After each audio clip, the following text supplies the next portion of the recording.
Hi everyone. So I thought it would be fun today to get kind of a little bit more into the holiday spirit to do a naughty and nice list for my plants. So basically what we're going to be doing is we're going to be taking a look at my top nice plants that did very well for me for the majority of the year. I am basing this on how these plants behaved for pretty much the entire last year. And then also my top naughty plants who really just did not behave very well for me at all this year. And thankfully, some of those that are going to be on that part of the list are actually kind of starting to turn around a bit. But I think maybe what we'll start with are the naughty plants. In no particular order, let's actually start with the Graptovaria. So I did show you in a recent video, in my fall favorites video, actually, the Graptovaria that I had propagated off of my mother plant a while back, and I showed you how big and beautiful that was. And then recently, or I guess it's not been that recently now, but a little while back, we had propagated from the mama plant again, just beheading method, cutting the top of the plant completely off, potting it up separately. Those did fine, but for some reason, mama has not wanted to sprout out new growth very quickly this time around. By this point, the last time, which would have been the first time we beheaded that plant, we already had like at least this size growth back on that plant. And right now, this is what we're looking at right here. It's pretty much like a whole lot of nothing, although I did notice that on one of the stalks, because there are two in here, one here, one here, hopefully you guys can see that there is finally some new growth starting on that one. I don't know why we don't have it over there yet, but that stem is still healthy over there. It's still alive, I can tell. I just don't know why it is taking us so long to start putting out new growth this time compared to the last time. So for this reason, this plant is definitely on the naughty list because it has looked like this for, I'll flash it up on screen for you, but I feel like it's been at least 6 months that it has been looking like this. I am probably slightly wrong about that. But even before it got to this point, part of the reason we propagated it was because it was getting super leggy and not looking good. So all in all, this plant has just not been behaving the best for me this year. But let's move on to our next plant. And some of these plants, you guys, we are going to go look at in place because they've gotten a little bit big to look at sitting here and try to show it to you. So let's go into the kitchen real quick because the next plant on my list, which might not be that big of a surprise to anybody either because I have complained about it in videos this year, is my Synapsis Pictus exotica. So I absolutely love this plant, you guys. I love the leaves. I love the look of it when it actually produces said leaves. But my problem this year with this plant has been, I don't think we've put out hardly any new leaves. Pretty much we've only put out runners. And I have recently tried to kind of twist the runners back up into the other vines of the plant to see if maybe that will simulate climbing enough for it to start to push out a new leaf. And as far as I can tell right now, it doesn't look like it's doing that on any of the vines. So yeah, this plant has just been driving me nuts this year. I mean, it doesn't look bad per se because it is still full where it is, but we have lost some leaves recently and it's not replacing those leaves with anything else because it's just putting out these crazy runners. I don't know, you guys, we may have to transition this plant to a pole at some point, but I really prefer Synapsis like this as trailing plants, so I don't know. We'll see in the new year what we might do with this plant, but it is definitely on the naughty list. Okay guys, so the next plant up on the naughty list is my Pilea Gala, and I am really just annoyed with this one. I don't even know what happened. I know I mentioned to you guys in a past video, might have even been, I think it might have been my fall favorites video because I was talking about the variegated string of hearts. We were looking at that and I was saying that sometimes, and I think on the string of turtles too, that sometimes vines can dry up in the middle of a vine and still somehow be alive on the top and alive below that point. And I had mentioned I'd been seeing that a lot on my Pilea glauca because it lives in a north-facing window up in an arched window, and there's a gap between the arch at the top, the arched window at the top, and then this rectangular window below of wall that's about this big. And so the vines were kind of drying up in that area. And so I was thinking it was just because that section of vine wasn't getting light. So I moved it so that it was getting to the lower part of the window so that it was getting light everywhere. And it only got worse from there. So clearly maybe the lighting thing was not the issue, but I don't know what was going on. It also stopped using up his water as quickly. All the growth that was still alive looked good, but I don't know what was going on, and it got to a point where I just panic chopped everything that was good below where the dead vines were and potted it up. And over time, I mean, I still was like watering the plant and everything, but over time the vines just completely dried up to the top of the plant, and that was it. The plant was done.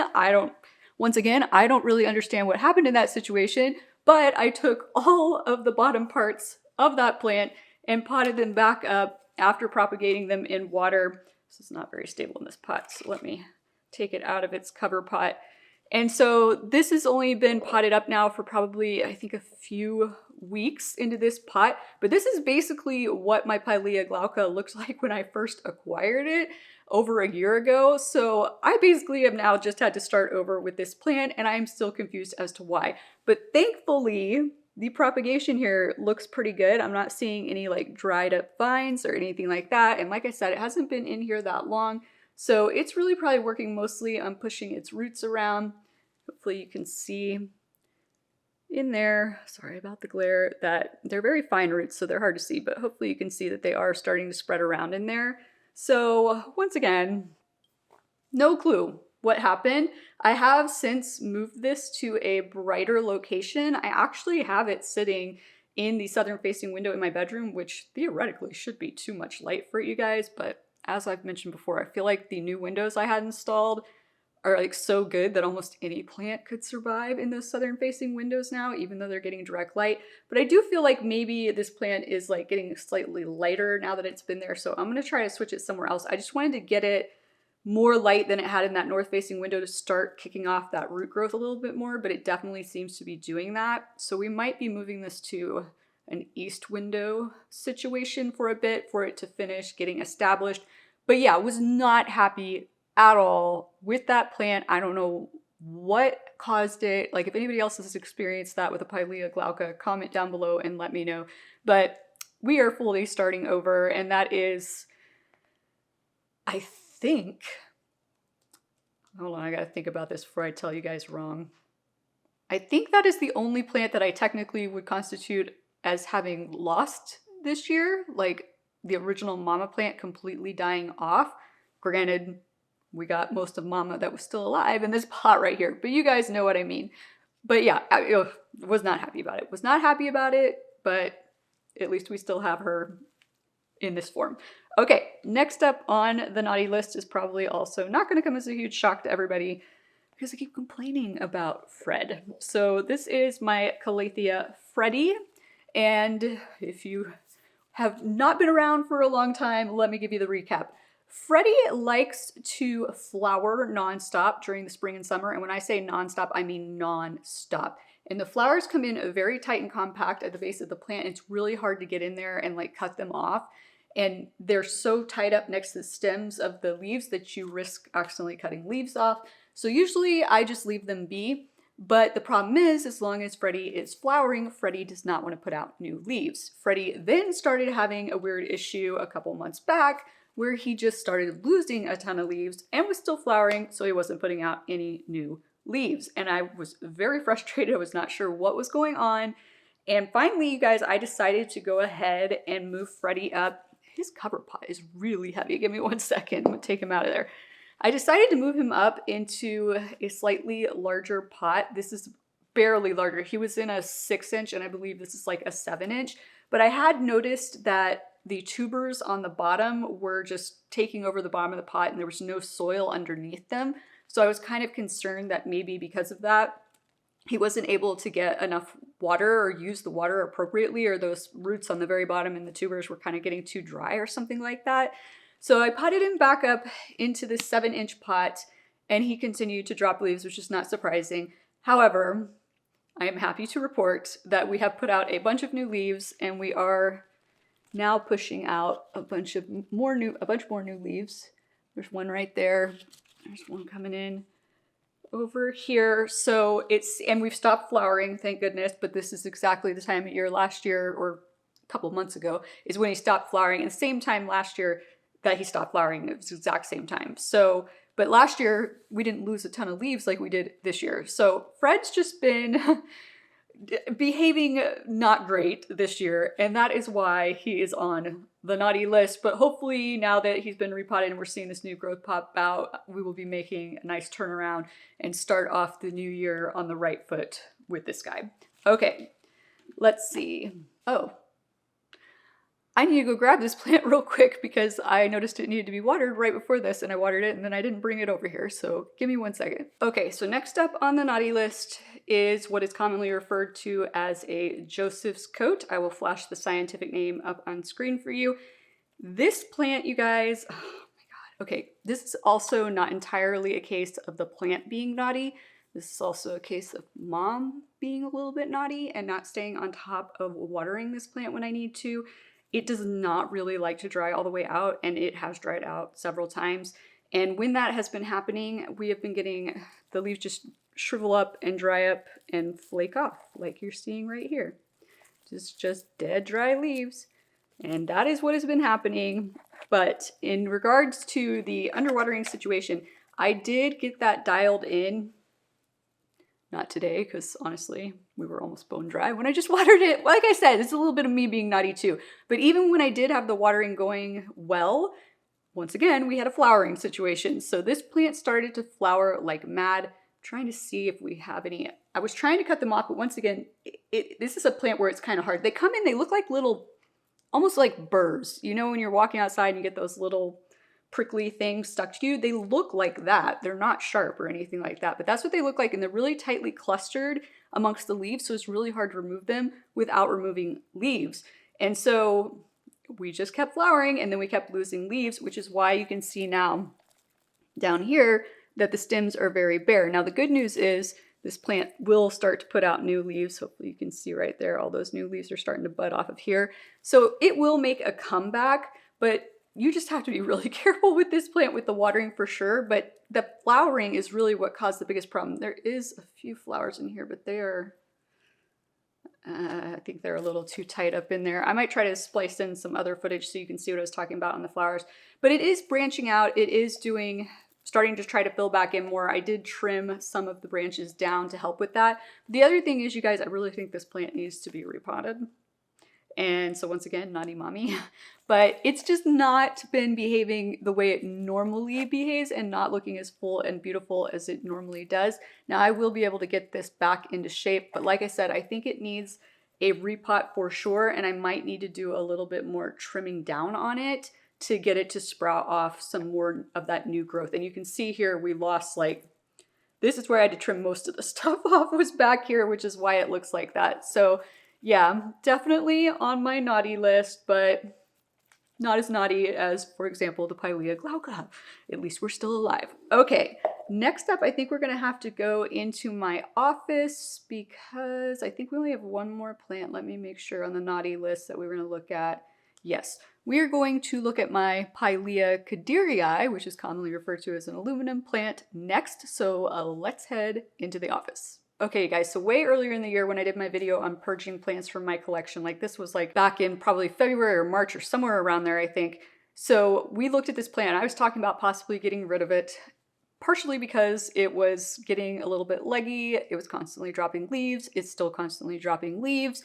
But I had started back then propagating it and cutting some of those leggy branches down and hoping that that might help it kind of get tamed back in.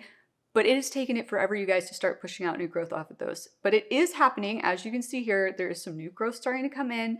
It is trying to make a comeback. But in the meantime, I don't want to cut it too far down all at once that it's not enough foliage for it to be able to use up its water correctly and then the roots rot or anything like that. So it has been a slow going process. Like every few months, I cut 2 branches back and I have to wait until I start to see new growth coming in and big enough new growth coming in before I feel comfortable cutting more branches back. But my concern here is that eventually, once I cut the last ones back, I feel like the first ones I cut where the new branches have grown might have started to do the same thing again. So who knows, you guys, this plant just, it's driving me crazy. It might be getting purged out of my collection at some point. I haven't fully decided yet, but definitely deserves its spot on the naughty list.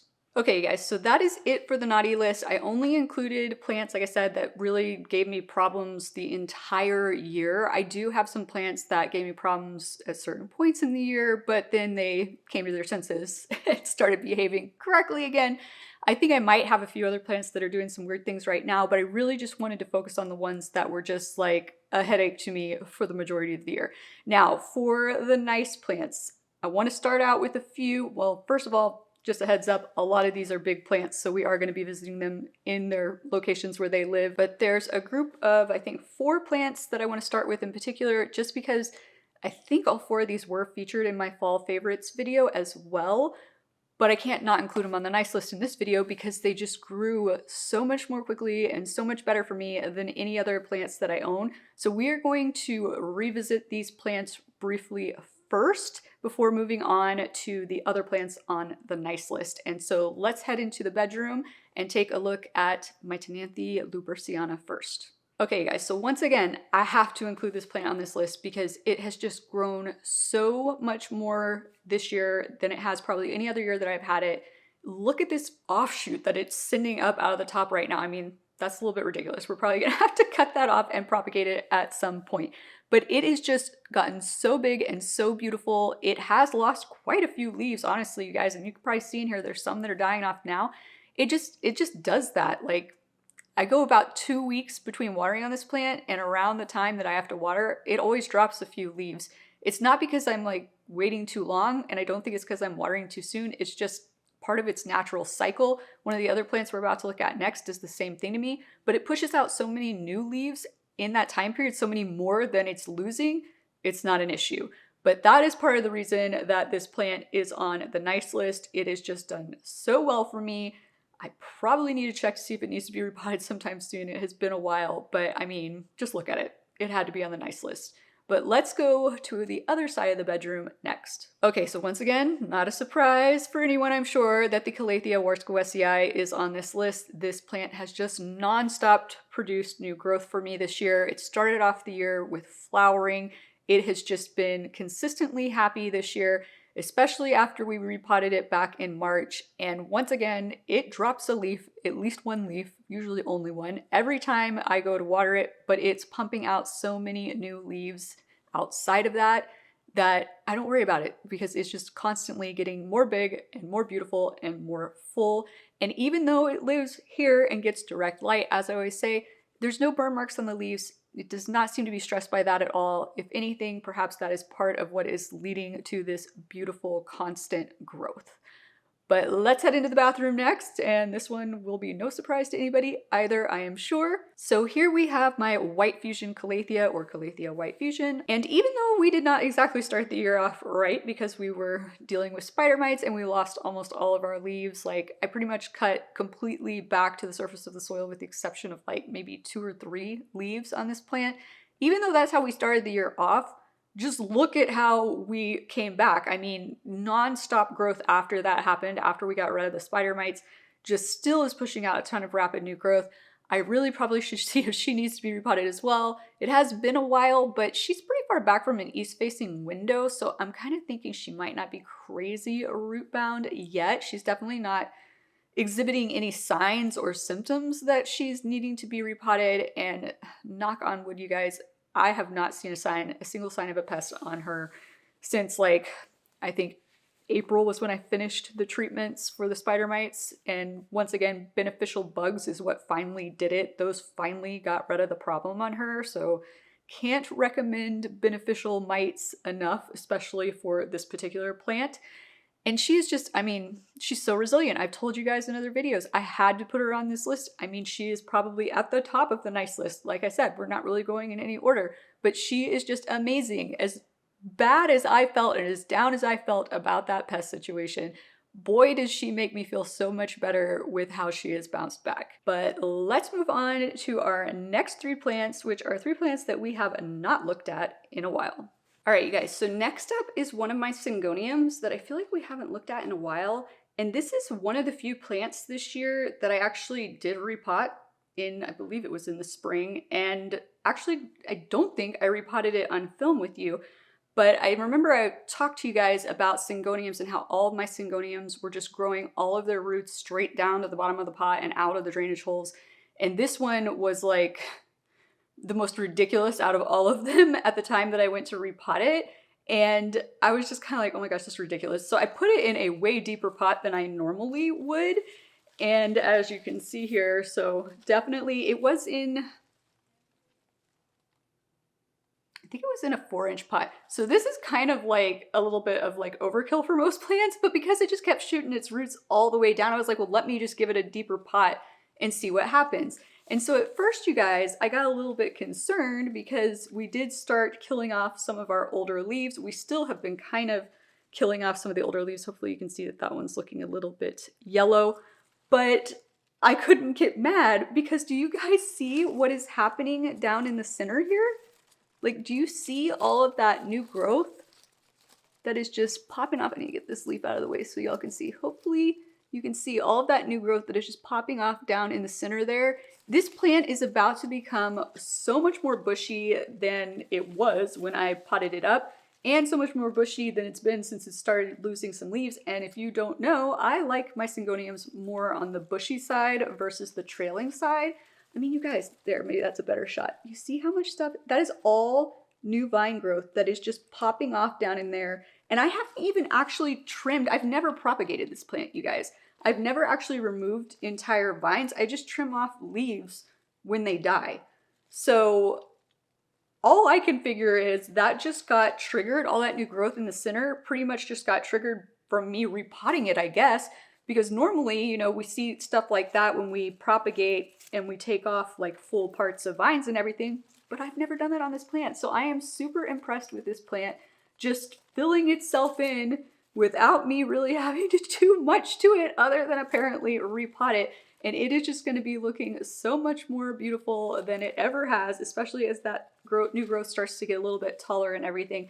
And I am just like in love with this plant. We have not looked at this plant in a long time. I am sorry, you guys. There are some plants that I feel like I'm like, how have I not shown this to you in so long? But you're about to get to see everybody again, you guys, because we are going to be doing the full house plant tour, because I did the full one at the beginning of the year, and my plan was to do another full one at the end of the year, and we're going to do side-by-side comparisons of what the plants looked like a year ago versus now. That will be coming up here in a few weeks for you guys. So if you're wondering about any of my plants that you feel like you haven't seen in a while, you're going to get to see them all pretty soon. But definitely deserves this spot on the nice list. Okay. Oh, and before I forget, we do have roots still pushing down to the bottom, but it's not as bad, and it took way longer for them to get to that point, and there's just not as many, so I'm not as worried about it because it's just nowhere near as bad as it was when I repotted this plant. But up next we have, let's see, we have 2 more plants, I think. Let me make sure I'm not missing anybody. Okay, yes, so we have 2 more plants to look at. They're both in the dining room. But one of them I actually don't want to show you in person because I actually just filmed another video that you guys are going to see possibly as your next video. It might be the video after the next video. But I repotted this plant, and as part of the repotting process, I had to do a big trim down on her. So I want you to see what she looked like before I did the big trim down to kind of fully understand. So I'm just going to flash. Let me scoot over a little bit. I'll flash up a picture over here for you guys of my Marble Queen pothos. So Epipremnum aureum Marble Queen. Love this plant. She grows so well for me. You guys know we have propagated her so many times this year because she's just such a prolific grower. Living in a north-facing window, has always lived in a north-facing window, and has just done amazingly. Now I will say right now, leading up to yesterday, which is when I repotted her, she was a little bit on both the naughty list and the nice list. Because recently she just started dropping a lot of leaves, like leaves were yellowing off. Like the day before yesterday, I pulled 5 dead, well not dead, but yellowing leaves, they were gonna die, off of her. And I was just like, what is going on? Like, why are you suddenly misbehaving? Now she's still pushing out a ton of new growth, don't get me wrong, but I was just kind of taken off guard, like, why are you suddenly doing this? And so that's why I was thinking maybe she needed to be repotted. Turns out she did, so this might also be another case of Mom was also a little bit naughty because I didn't repot everybody that probably needed to be repotted back in the spring like I should have. But she's been repotted now, and like I said, you'll get to experience that in an upcoming video. But she is just so big and beautiful, and so easy to care for. I mean, she definitely tops the nice list of I don't really have to worry about you, apparently, like, unless all of a sudden I'm like, oh, maybe I should worry that I never repotted you when I should have. But other than that, like, such a laid back plant, such a beautiful plant, and I absolutely adore her. Okay, so we are going to go into the dining room now to look at our last plant, which is another plant I feel like we haven't really looked at in a while, other than we have propagated it, I think at least once this year. But I was just looking at it the other day and I was like, oh my gosh, like, I don't remember you looking this good. And once again, this plant has been in a north-facing window since we relocated it to the north-facing window in, I don't remember, you guys. It was sometime in the spring or summer, I believe, but has just continued to grow and get so much more full and beautiful. So let's go take a look at my philodendron Brazil. So as you can see, you guys, like, we have just gotten crazy long, crazy full, definitely doing fabulous. We've not lost any kind of variegation or anything from being in this lower lighting, just pushing out a ton of new growth, a ton of new vines on its own, just from getting triggered probably from us trimming and propagating the bottom part, which we didn't even do that much of this year. And look how great this plant looks. Now granted, one side of this is not completely filled in, but that's because I've had to take this plant out of the planter a couple of times and everything, and trying to get the vines all spread back around is always a bit of a hassle, but definitely doing very well. It's definitely actually looking way more full than even my philodendron cordatum, which is in my bathroom, and I got these two plants at the same time. So kind of interesting that this one has really filled in more and stayed more lush and just kind of done it on its own than the cordatum has. But absolutely love this plant. So happy that it is doing so well. But once again, I have not checked this plant to see if it needs to be repotted in a long time, so I probably need to do that before it starts to misbehave like the Marble Queen did recently. But definitely has been a great plant all year for me, has not given me any issues whatsoever, so that is why it has made the nice list. All right, you guys, so those are all the plants on the nice and naughty list. Now, if you're thinking, what about this plant? What about that plant? Why isn't that on the nice list? Once again, I went for the ones that just were behaving fabulously for me most of the year and that just grew kind of the most. So there are some other plants in the house that did fine for me throughout the year, but they just weren't as prolifically growing. Maybe they gave me some problems here or there, that kind of thing. That's why they didn't make the nice list. But don't worry, it doesn't mean that there's something wrong with them or anything like that. Once again, you will get to see all of the plants here in a few weeks. But I hope you guys enjoyed this video. If so, please be sure to click the like and/or subscribe button down below. And I look forward to seeing you guys again next time. Aloha!